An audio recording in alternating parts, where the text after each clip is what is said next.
শুভ দুপুর বন্ধুরা, আজ তোমাদের সঙ্গে মাছের ডিমের একটা সহজ রেসিপি শেয়ার করছি। মাছের ডিমটাকে ভালো করে ধুয়ে নুন, হলুদ, কাঁচা লঙ্কা, পেঁয়াজ কুচি, রসুন কুচি, সামান্য আলু দিয়ে মেখে মিশ্রণটি কড়ায় তেল গরম করে বসিয়ে দিয়েছি।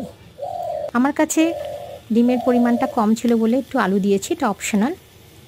যেই দেখবে কড়া থেকে ডিমটা মিশ্রণটা ছেড়ে আসছে তখন এটাকে উল্টোপিট করে দেবে। দেখো, উল্টোপিট করলে এরকম গোল্ডেন ব্রাউন দেখতে লাগবে, তখন ওই দিকের পিঠটাও এরকমই হবে। যখন দেখবে ওই দিকের পিঠটাও এরকম কড়া থেকে ছেড়ে এসছে তখন বুঝবে রান্নাটা হয়ে গেছে।